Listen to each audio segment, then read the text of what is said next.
Hello and welcome to your Fairy God Mentor. This is the show that inspires, encourages, educates, and supports expectant couples who desire to confidently navigate pregnancy, birth, and finding balance in an unbalanced world.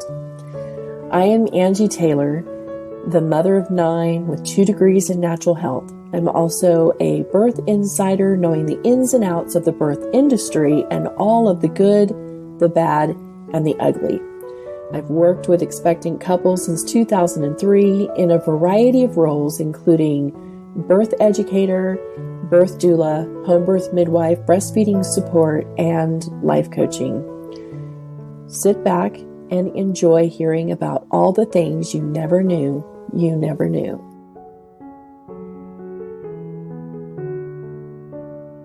Welcome to this episode of Your Fairy God Mentor. Today we get to hear from Telma Sanchez, who is a bilingual life coach and mom of 2. Her mission is to help busy working parents unleash their potential to lead a fulfilled lifestyle. What does self-love look like to you? Because it's different for each person, you know. So for some women, it is going to the spa, but for others, it's just, you know, maybe a 5-minute drive because that's all they've got time for. I honestly think that, I have a favorite practice, but it also depends on how my day is going and how I'm feeling for the moment being. So I just know that I have to be aware of it, and I have to have the compassion to give me that when I need it, regardless of the time and regardless of what I claim it to be my favorite one. For a long time, if you would ask me that, I would say working out is for sure like my form of self-love, just because it was time to myself. It was quiet time, which around toddlers, you don't get a lot of it. So, but then I discovered that sometimes I'm tired and I just want to cuddle with one of them without having a conversation, without entertaining them, just being. Or sometimes it's listening to a really good podcast. Sometimes it can be just reading a book, depending on depending on the phase of life and depending on the phase of the day. Yeah, I totally agree. Yes. So what are the ages of your children? 2.5 and 3.5. Wow. The little tiny little baby human beings. The bosses of the house, actually, I should say. I report to them now. I just live here. I remember those days. Our youngest is 13, and as our kids got into the teenage years, I told my husband, I said, so I'm learning that teenagers need me more than they did when they were toddlers. And I thought they kept me busy then, but it's just so easy for them to try and keep things private and, you know, not share everything with you. And then when the stuff hits the fan, it's like, why didn't you talk to me? Why, you know, all of these things. And so I'm just giving you the heads up. They're going to need you more when they're teenagers. It's so funny that you say that, because I feel like my kids are, you know, toddlers going on teenager years. It's crazy because they can barely put sentence together, but they claim they're independent. They already want to dress themselves. They already think that they can unlock doors. And you're like, nobody told me that. I mean, I thought my teenagers was trying to sneak out of the house, but at 2, why is my kid trying to sneak out of the house at 2? Right. But I feel like every baby is gonna need you in one way or another their whole life. I'm super close to my mom, and I need her love more than ever now that I was like, I finally get you a lot more. Yes. That you know that you're a mom when your answer to your kids is you'll understand when you're a parent. But nobody prepares you for it. And that's kind of how I landed into life coaching, because nobody prepares you for it. And yet I think it's the most important legacy that I can leave in this world. So if I can put my best foot forward for them, then I live my life right. I love that. And yeah, nobody can prepare us. It's like I teach childbirth classes, and everyone wants to know what's the best parenting book. And I'm like, your child will be the best parenting. No joke. Each child is different. And so you're getting a brand new volume with each child. It's not a new chapter. It's a brand new book with each child. Oh, So it's you like, can say that again. and I've been teaching my kids because they're in such a hurry to be independent. And I just let them know independence is an illusion. You're never going to be independent. There's always going to be someone that you're going to depend on, not because you're weak, not because you have to, but we're human beings. We were not designed to be on this planet alone. And to be truly Right. independent means you're living on an island alone. And that's not what we as humans were designed to be. We're designed to be in a community. We're designed to Yeah, be. we're definitely not meant to do life or business alone. One of my mentors loved, like, is one of her quotes, and I couldn't agree more with it. But I do think that the word independence to me means, like when I discuss it with my husband per se, it's good to know that I'm with him because I want to be, because he's a partner, because he and I can make this great, beautiful, powerful team and humans. Like, we created awesome looking humans, right? But it's not because I need it. It's not because I'm dependent on it, because I couldn't survive on, you know. I feel like a Right. lot of females struggle, want to think of them as independent, and it's a beautiful thought if you are qualifying it right, like, you Mm-hmm. don't need to be, but it's so nice to tell my husband, I was like, I'm with you because I want to be, because we're awesome together, because you do make me a better person. He also brings the worst out of me, but that's irrelevant. But for the overall, it's Uh-huh. my choice that we're making, it's not Absolutely. necessarily like I couldn't figure things out. Of course you can, and you can find resources for anything that you're facing in life. When I was pregnant and about to have my kids, I really wanted to have them naturally, not be there the size of my needle. I was like, no, Right. thank you. You can pull that away. You're so kind, but please don't show me that again, because I'm about to faint just looking at it. And my husband is just like, it's just a pinch. I was like, oh my God, are you the one holding the baby? You might want to refrain from commenting on. But instead, because I saw his fear on how are you going to do this naturally, when a lot of people, and he's like, all he knows is what he reads, what he hears. He had the same struggle when thinking of Mexico. He's like, the narcos, all the negativity. And I was like, Right. you are missing so much. You're missing this whole beautiful culture that you're never read about, because you're not looking for that. You're Right. just looking for specific answers. And so that's what you're going to find, right? Mm-hmm. But if you do the research and are looking for, I want to deliver my kid naturally and feel it and allow it and be present and just, I don't know, it fills me up. I was like, oh my gosh, I live for this moment. I always wanted to have kids. I got to do that. But it was as much for me as it was for him. Right. To Yes. give him the peace of mind. I was like, educate yourself, but you might not be receptive of what I'm saying, but maybe an expert will help you. Yes. Yes. Yeah. Well, and I find with dads where birth is concerned, if they can talk to another dad about the experience, especially when it's the first. As I'm teaching childbirth classes, I always tell the moms, he's your knight in shining armor. It's built into his DNA to protect you and to save you even from yourself. However, when it comes to giving birth, the only one he needs to save you from is yourself, your own fears, your own doubts in yourself, and the fact that every woman reaches a point in her birthing process where she simply cannot go on. And in that moment, her sweetheart's best job is to deliver dopamine through encouragement. And you're doing a great job. I'm absolutely amazed at how far we've come. Just take it one contraction at a time. And that amount of dopamine that he is able to create within her is what helps her finish that birth up.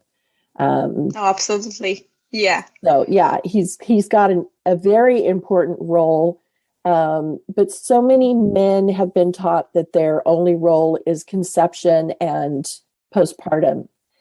It's And so and it's weird. not. There's so much for his Yeah. sweetheart during the pregnancy and especially during the birth. He is needed so much. Yeah. I feel like that touch is the best IV that you can get at childbirth. Absolutely. Like just it's coming from the best source that I need at the time. Yeah. But it was still scary and for them, even more for them because they're not feeling it, they're not understanding it. They're just like seeing you in so much pain. My husband had never seen me puke before in my life, and I feel so much. I didn't even know that, like what was happening. So it was definitely such a different experience. One for the books. Yes. Well, and in a man's DNA, they're the fixers. Yeah. And with pregnancy and birth, there's nothing to fix. It's a process that's working exactly as it was designed to work, even when you don't understand why it's doing what it's doing. It's still it's so hard for them to just allow sometimes, right? Yes. It's so hard. Yeah. I think my husband aged like about 2 years on the day of. Like, it's funny because like when we finally delivered my first kid, people were like, "Who delivered you or Ray? Like, he looks exhausted." Yeah. And I like gained my life back up and my energy and everything as soon as I made my baby. But he was like, that was like a long labor. Yeah, and you're not going to have all the sore muscles that I'm going to have over the next couple of days. Oh my goodness. Such a trip. Yes.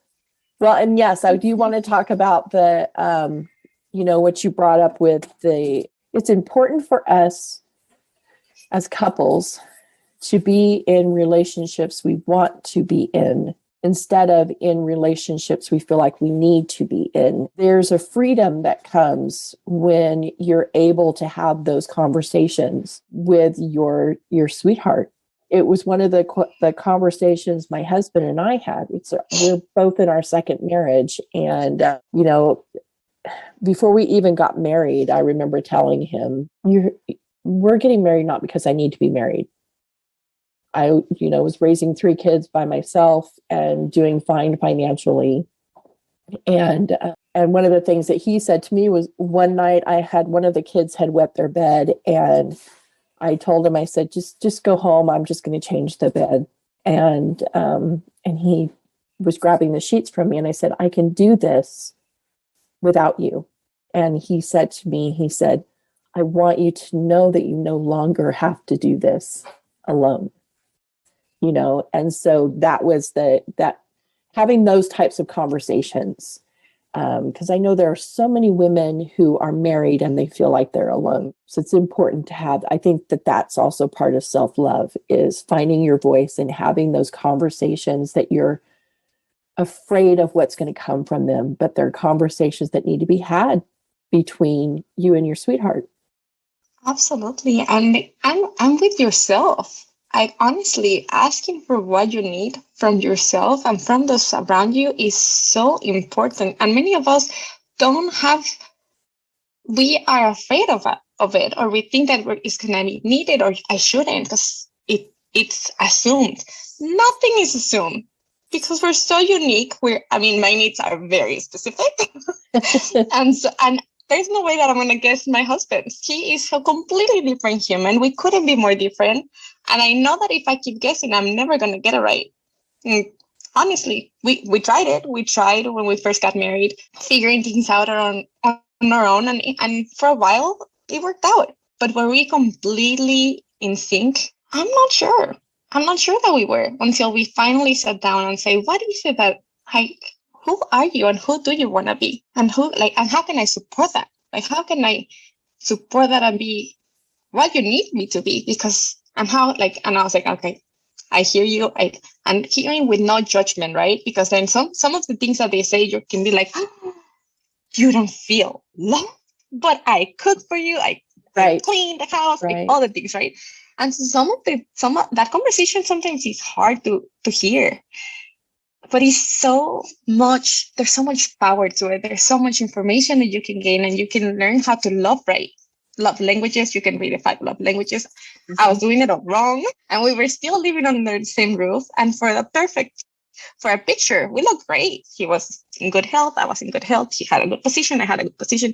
But in that I didn't want that superficial marriage. I wanted my best friend. I wanted my rock to fully know how to be there for me. Right, exactly. Well, and I know my husband and I, a few years ago, because it's the second marriage, he and I early on in our marriage heard a family and marriage counselor speak. And he said, your first marriage, you have a 50% chance of divorce. And your second marriage, you have a 28% chance of success. And I was like, I don't need to hear that right now. So a few years back, we were having a challenging time, and it's very common in the second marriage to just go straight to the divorce card. I'm out of here. Exactly. Yeah. It's like, why am I doing this? But he and I had this conversation, and I told him, I said, I need you to know that even though we've hit a really rocky spot, I'm not thinking about divorce at all. And I said, so if you are, I need to know now. And he says, divorce isn't even on the table. I said, okay, we need to redefine our relationship from this point forward. Just draw a line in the sand, and whatever's happened to this point is gone. It's done.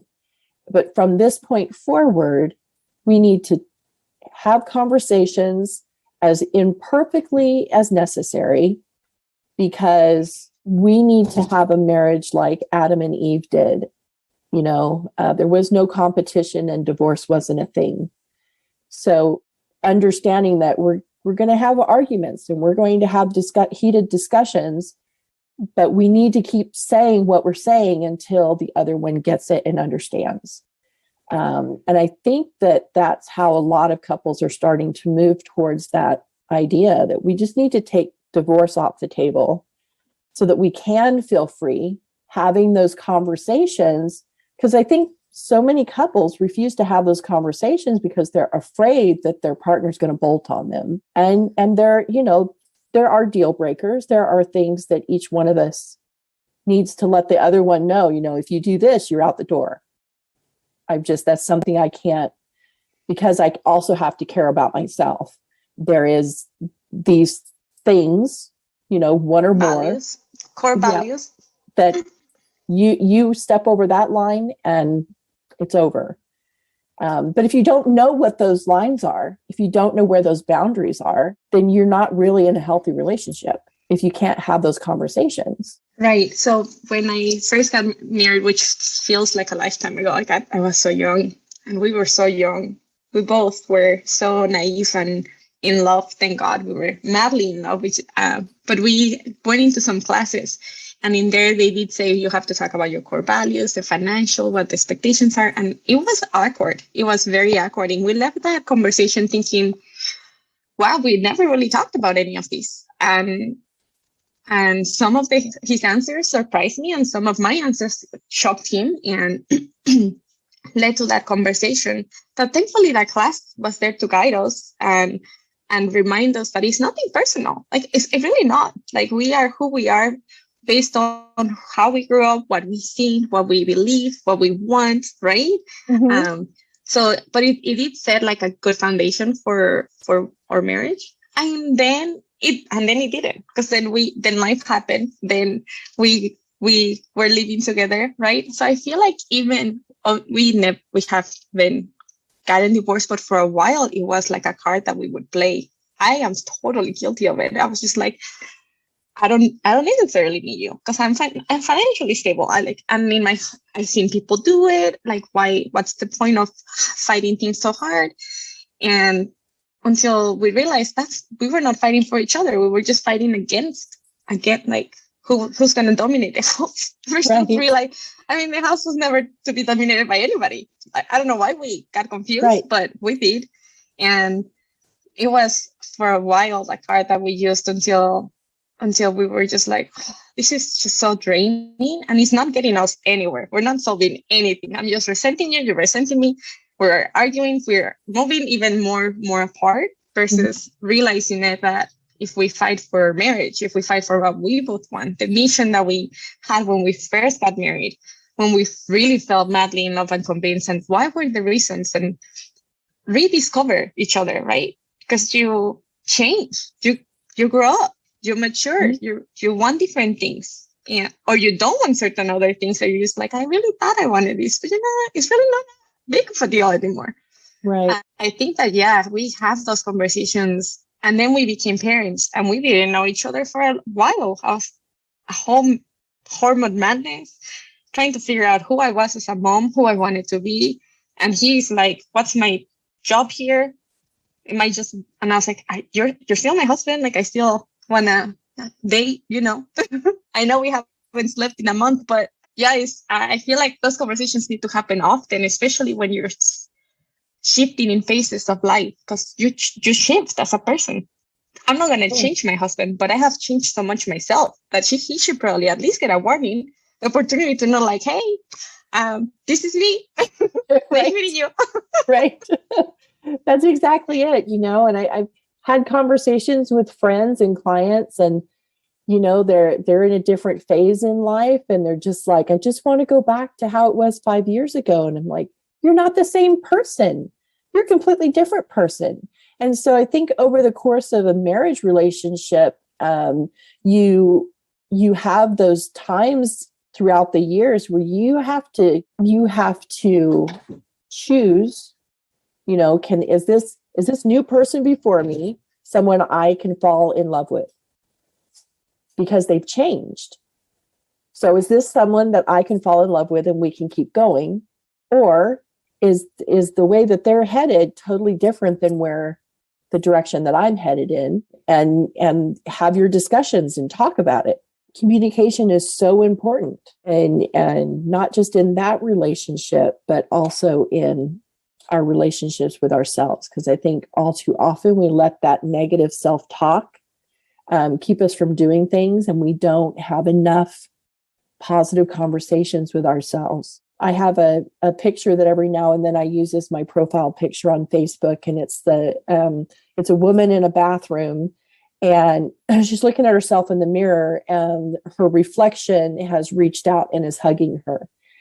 And I think all too often, especially as women, we forget to love on ourselves and give ourselves some grace, and forgive ourselves for the things that we do to ourselves, the way that we think about ourselves, the way that we talk to ourselves. Because when we do that, when we are deep in our own negative garbage, we can't be good for anybody else at that point. Absolutely. I feel like I grew up in a house in which you got hurt and you're like, you're okay, get up, you'll be fine, get up. Mm-hmm. And I can't say that we really sat with our feelings much. It was just like, shake it off, you're fine. Like, and it wasn't a big deal. Like, I literally just fell, and it was fine. But I have noticed that as I hold these self-development and all these parenting classes that say start with yourself, unpack your own back. I was like, damn, I don't know. Really, I'm not really good at like naming my feelings, at sitting with them. And I'm much better at giving compassion to others, which it can be limited amount, because if I don't know how to give it to myself, then my availability is not full. But yeah, it makes you really reflect on how is it that you want to show up, and how is it that you, like, how do you teach your kids to feel their feelings when you struggle feeling them yourself?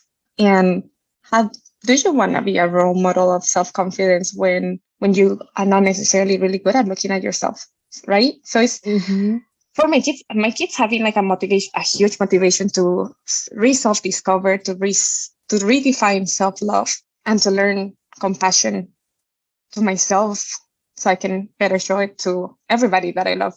Obviously, it's my kids, but everybody. It includes everybody. I don't know where I was going with this comment. I think it's just so, like, I think we forget because we're so busy, because we want to just move on to the next thing, because you're fine, because life is moving so fast that we forget. And a lot of people do struggle looking at themselves in the mirror, and they are like, that eye contact with themselves is probably one of the hardest things that you can ask them to do. And yet it's so beautiful once you see yourself for who you are, for all the things, right? Because we're so good and so self-trained to be like, oh my God, I look so tired. I haven't and notice all the negative things. to where sometimes you're not even able to take a compliment, or they tell you, oh, Right. you look beautiful. Thanks. Like you didn't even believe it. I was like, they meant it. People don't go out of their way to lie to you, especially strangers. Why would they? But because of where you are in your life, you don't believe it until you really learn to look at yourself for everything that you are, the good, the bad, and the things that you want to change. Because if somebody has the power to do it, it's you. Like, and I feel like that look to yourself, to everything that you are, is probably the best, the hardest, but yet the best step. Absolutely. Yeah. A few years ago, I was being mean to myself internally, just that negative self-talk that comes out when you're all by yourself. And the scripture came to mind, love thyself as thy neighbor. No, love thy neighbor as thyself. And after the scripture went through my mind, this little voice said, how can you love your neighbor if you don't even love yourself? Isn't that such a good question? Because for a while, I define myself as a really good friend. And when I hear one of my friends say something negative about themselves, I was like, no. Let's talk about this. Why don't you? And I immediately want to work on it because I feel like it's not true. I know it's not true. I know it's not a fact, right? That negative self-talk that I seen on a loved one. And yet, for a long time, I didn't do that to myself. I didn't ask, wait. I didn't. I allowed it. And I would find the evidence to prove myself right. Because, being right is super empowering, even in the negative ways. So yeah, it's definitely learning that is so true. It's such a beautiful reflection that you cannot really love your neighbor if you don't necessarily love yourself. And what does that mean? What does that mean to you? Right. It's like, am I just going through the motions when I'm being kind to someone if I can't even be kind to myself? Is it really genuine to be kind to somebody else? Just all of these questions started going through my mind, and I was just like, okay, it's a little bit deep in here. These are important things to think about, especially if we're going to be trying to bring humanity to a more loving state of mind and trying to elevate each other. My entire vision, sorry, I don't know if you can hear the printer. Somebody's printing something. You're fine. But the vision on my website, I want to make sure that I say it correctly. So I'm trying to pull it up real quick. There it is. So my entire vision for humanity is that tiny humans come into the world humanely, knowing they are wanted, loved, respected, and safe with all other human beings. And we can't do that. They can't come into the world that way until we get mom and dad there, until we help society see them first as tiny humans, not, just a glob of cells, but as a tiny human that's developing and growing in utero and can participate and is actively engaged in what's going on, can hear, can understand mom and dad's language, even though they can't speak it, but they can totally understand what mom and dad are saying from the moment of birth. So even before they're born, they know what mom and dad are saying, which I think is what frustrates them so much. They come into the world and they can't tell us anything, but they understand the questions that we're asking, right? So they get really frustrated. And so that's part of my mission, is to help inspire, encourage, educate, and support expectant couples in that journey, because it's so important as human beings. It's time for human beings to really understand what birth is and how significant it is for the human being and how important it is. It matters how a human comes into the world. I couldn't agree more with you. And gosh, I mean, I think sometimes you have to even start with, when does it start, right? And I feel like the moment that I feel like as a woman, now this is going to sound hypocrite because I didn't know I was pregnant for the first 2 months of my pregnancy. But the moment that I found out and that I heard that little heartbeat, I was like, oh my God, I was obviously in tears. I was so excited. I was in shock because we had a few miscarriages prior. So I was a little scared. But then I thought, dang, I'm no longer by myself. Like, this is no longer my own body. And my mom always told me, you wear your feelings in your sleeve. And that's absolutely, yes, I do. Let's not, I'm never going to change that. But now those feelings are also being felt by, like my roommate, right? Like, I think that that's the best way that I would put it. I know that if you pay attention, if you go to the grocery store and you just look at somebody and take the time to just look and notice, you can almost tell how they're feeling. Can you imagine somebody that is inside of you? Like, they have obviously the speedway to your heart. They get the first reaction. They can feel your reactions. They can feel your emotions. They can feel everything. And I feel like it's so important to realize that, because it has such an impact on the anxiety that a baby can feel, the feelings, the love. You can, regardless of what happens and the outcome of that baby, if you have a heartbeat, you have a human being, a unique human being. So I love your beautiful mission. I think it's going to be it's beautiful, but I would definitely add uniqueness to that thing, because so many of us fall into saying like, oh my God, it's a mini me. It's a mini me. And I used to do this all the time. And oh my gosh, she should probably learn, right? Mm-hmm. She'll learn. She'll learn when she's ready. She'll learn when when life teaches her. Because sometimes I didn't learn a lot from my parents. On the hard lessons, I was like, let me figure this out. I know better. Right. And so it's a lot easier for me to realize they're not a mini me. They're their own beautiful human being. And I think that that's the hardest job as a parent, to honor that and to embrace it and to empower that so they never forget. Totally agree.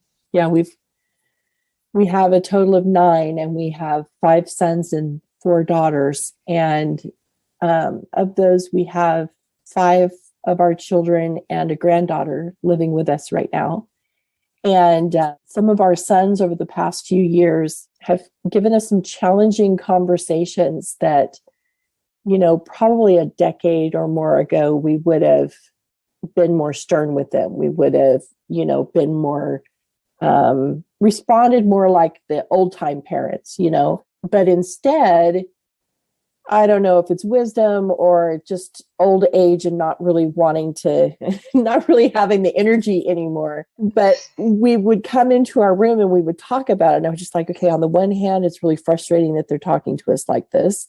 It's very rude. It's disrespectful. And our parents would have slapped them up across the face, hit them with a switch, something else. I said, but on the other hand, isn't it great that they feel comfortable and safe enough to speak to us that way, saying what they need to say, using the imperfect language that they have, but knowing that mom and dad are going to love them anyway, that they're not going to get kicked out.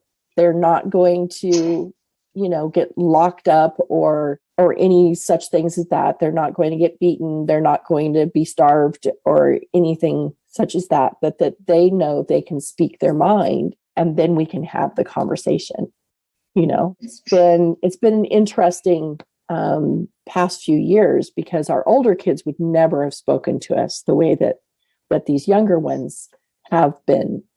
But they're also in a different world than our older kids were. Our oldest is 33, so it was a completely different world. My husband and I are about to celebrate our 22nd anniversary. And so 20 years ago was a completely different world than we're living in now. Yeah.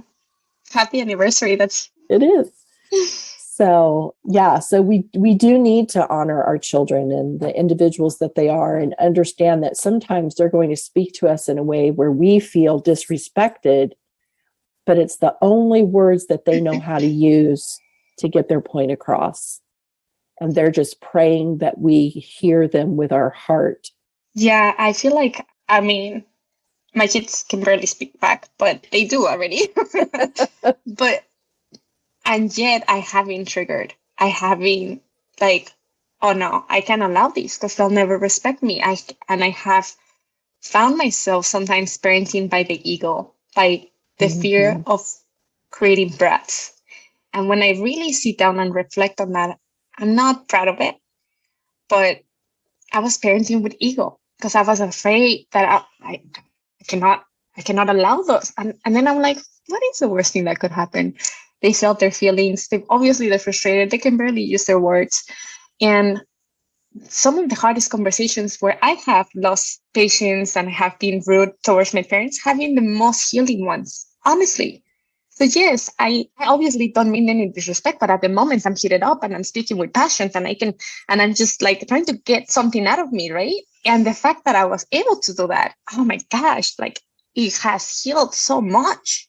And my parents were like, I mean, I never really saw this conversation coming. It's like, neither did I, but I feel so much better and I'm glad we had it. And we grew closer because of it. So yeah, it's honestly, nobody's perfect. And perfect conversations, I mean, unless you're talking about the weather, you're still going to get it wrong. But deep conversations, like hard conversations based on the heart, are sometimes hard to hear. But yeah, if you hear with your heart and not your ego, then you'll realize that it's honestly out of love that we're having this conversation in the first place, and not trying to punish anybody, not trying to like prove a point, or not trying to like, I'm your mother, you respect me. Like, yeah, I heard that so much growing up, and I respect that. But yeah, the times have changed. Like, I don't really see myself saying that to my kids, but I can role model what respect looks like, and say, this is how I would like to be spoken to. And this is why I speak to my parents the way that I do, you know? So yeah, times have changed, and we have to adapt to those changes. We have to, because otherwise, I mean, the Mexican always of the, I'm going to get the chancla out and you're going to hear me and I'm going to teach you. I mean, I didn't learn much from those. Right. Those are the times when what you're really learning is how to be afraid of your parent. And so then when you are a teenager or a young adult, you really need them, you don't necessarily feel safe or secure having the conversation you need to have with them. Not that they're going to shut you off. You know, like, it's not even about getting in trouble. I can take the spanking, but then did I feel heard? No. Right. And so to me, the most important thing is for my kids to feel loved, seen, and heard. Safe, obviously. That's all. But hear and seen and loved, and I really heard. Like, I can hear you. I don't like what I'm hearing. I can still say that. I can be like, I need a moment to respond, because I have said that to even my toddler kids. I'm just like, Mommy needs a minute. Mommy is like this close. Mommy needs a minute. And it's nice because they learn to ask for that too. It's funny to see a 3-year-old saying, Sophia needs a minute, Mommy. All right. I was so like, is this happening? What is happening? Do I give her a minute?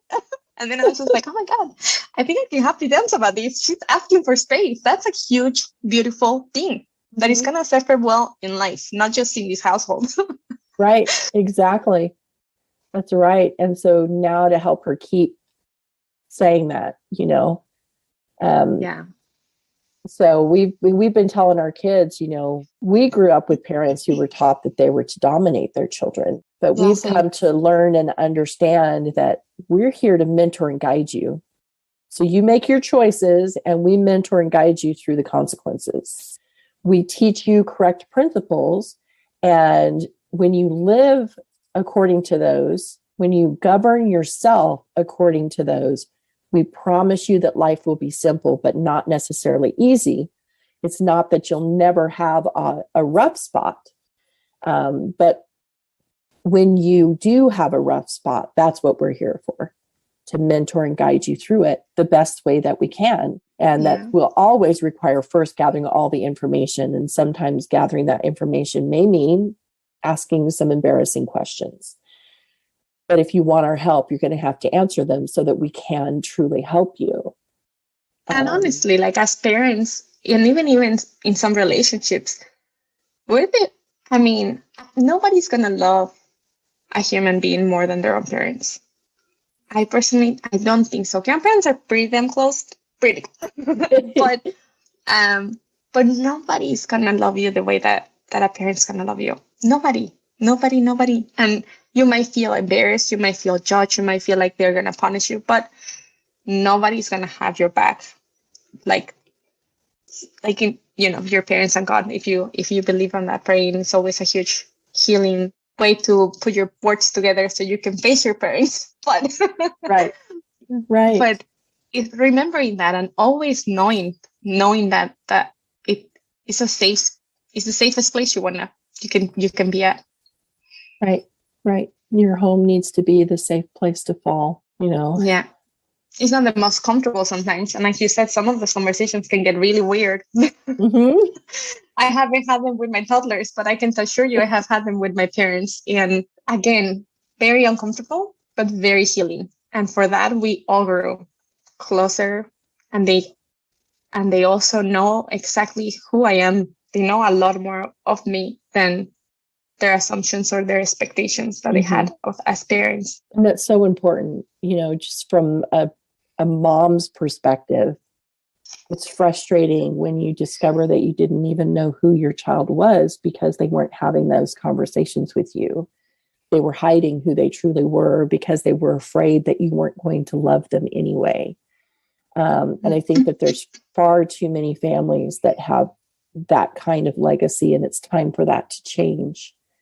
It's time for us to all love each other enough to know that we're each imperfect. We are each just doing the best that we can with the information that we have. And all of us are searching for the same thing, and that is to know that we are loved. Yeah, that's such a beautiful statement. And it's so true. It's time. It's time, because if COVID or a pandemic have shown you anything, it's the fact that you can't you don't need to be able to be with yourself. You need to be able to love yourself, because literally the world can shut down any minute. But if you love yourself and if you can honor who you are and your feelings, then you can really make some powerful, wonderful decisions that you're either going to learn wisdom from, or it might just be a funny memory. We all have those. Yes. But yeah, perfection is a word. Gosh, that is one of the words that triggers me. I'm not trying to set anybody up for failure. So I am definitely imperfect from the way that I speak, from my accent, from the fact that I lack some manners, because lack of translation sometimes gets me in trouble. I get lost in translation often, but I think authenticity is so important to have, and it's so important to respect, and to honor. Like, how awesome that I don't think alike, or that I don't know the way. Like, I can say the same thing in different words. It's a beautiful thing, and if we can allow it, if we can honor it, wouldn't this be like a better place? We don't have to agree on everything. That would be boring. Debates are so fun. Yes, right. And if we were all the same, it would be so boring. But boring. What would we talk about if we were all the same? If we all had the same thoughts, right? Yeah, that's why my husband and I, we couldn't be any more different. Honestly, we couldn't. And sometimes we just have to agree to disagree. Mm-hmm. And it's perfectly okay. It's perfectly fine that I see your perspective. I don't necessarily still agree with it, but I can see it. I can see it now. Thank you for explaining. Mm-hmm. Let's agree to disagree. And with that respect, we still love each other, because that would be also a lot of pressure to feel like, oh, I can never disagree with my partner. I can never disagree with my parents. I can never disagree with my kids. There's going to be lots of disagreements. Yep. It's what makes the world go round, right? Yeah, and keep it fun and interesting. I love your mission. Thank you. What a beautiful mission. And I wish there was more of you, because God, becoming a parent can be so scary, especially when you have miscarriages, you have this added fear. It can be so scary. Yeah. And we don't live like we used to live. We used to live in a community with our families. And so when a woman got pregnant, all of the women came to her and started sharing with her what they knew about pregnancy and giving her their best tips. And we don't have that anymore as women. And as women, we need community so much more than men. Not that they don't need community, but for women, we just really need a safe space where we know that we can share all those feelings. A man's community is obviously different than a woman's. They need to be able to have these honest conversations with other men, because sometimes they just don't want to tell us how they're really feeling. They're afraid that we'll see them as weak, and without knowing that, no, the strongest thing a man can do is share with his lover how he's feeling, and his fears and all of that. But yeah, I feel like shame definitely takes part of many of the, I think it's a huge reason why we lack community, because a lot of people are afraid of being judged or being marked or being like, I didn't really share about my miscarriages much. I even begged my husband to please not tell my family, because I didn't know how to deal with it. I didn't know how to answer the questions. And I was already feeling so much. I was feeling so broken. I just couldn't. And looking back, I'm like, I wish people would have just said, if we normalize the topic, it would be so much more easier to just say, I just went through this, and what are your tips? Like, what worked for you, right?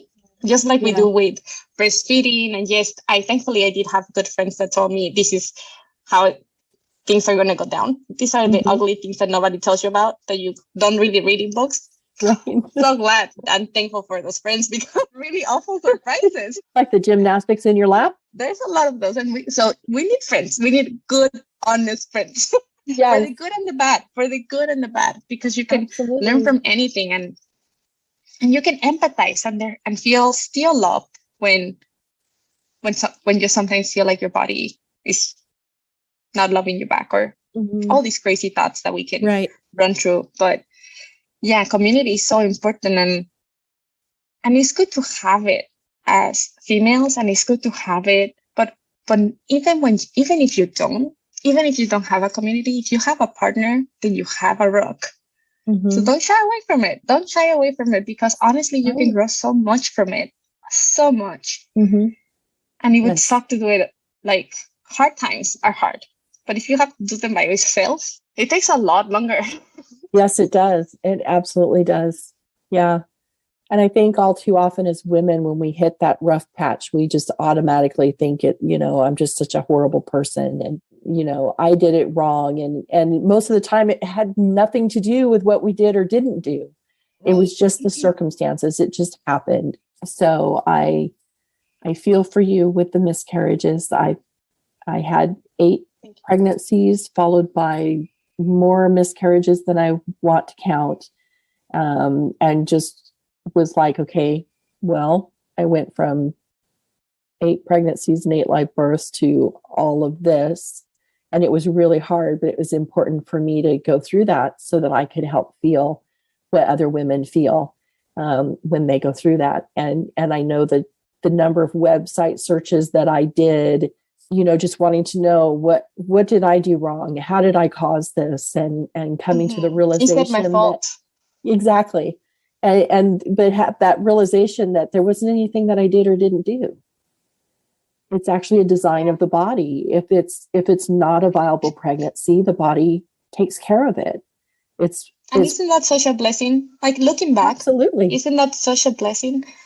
Obviously, if you had asked me this when I was going to one, I would be like, you out of your mind? Back and being able to reflect on it, learning from it, and having these conversations about it is so important, because then you can really see it for what it really is. Like, it's maybe your body prepping, right? And then I had this beautiful, healthy child that came into my arms that I can hold, and that I promise I wouldn't raise with fear, even though I feel the fear. But I'm gonna hold hands with it and raise my kids with love instead. I love that.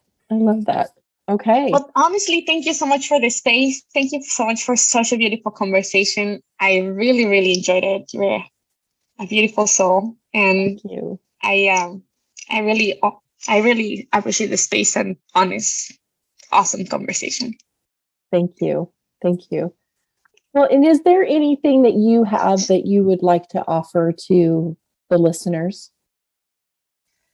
Um, I did team up with a nutritional holistic life. She's not a transformational coach. She's a holistic nutritional transformational coach. It's a mouthful. But we put together a retreat that is going to be next year in Sedona. Sedona is a beautiful place. It's so magical. So it's going to be a weekend for women to learn to take that space and look at themselves for what they are. It's really our mission behind that. And in my website, you can find freebies because I think that awareness is definitely the number one way to realize the parts that you could change if you wanted to. Mm-hmm. I feel like if you don't know, you don't know. But once you know, it's a lot harder to ignore. Mm-hmm. So I did create like a tool for that awareness. And I offer one-on-one coaching. And next year, I'm going to have a group coaching, which is going to be so fun because I love community. I think it's so important. And so I think it's time to put one together, bilingual if possible, just so everybody has choices. Mm-hmm. Nice. Yeah. Okay. Honestly, I just love the conversation. I learned so much from it, and you are such a beautiful soul. Thank you. I'm so glad to meet you. Like, yeah, me too. And you, like, all the kids. I'm gonna probably reach out one of these days and be like, okay, nobody trained me for this. I don't believe in books anymore. Sometimes I just need like an honest mom to walk me through, like, what is happening here? Uh-huh. Is this tantrum normal? Yep. You are welcome to contact me anytime. I'm happy to be there to support you as your little ones grow. Yes, thank you. Yes, we are not meant to do this alone. No, we're not. Sometimes my husband and I don't have the answers, and neither does Google.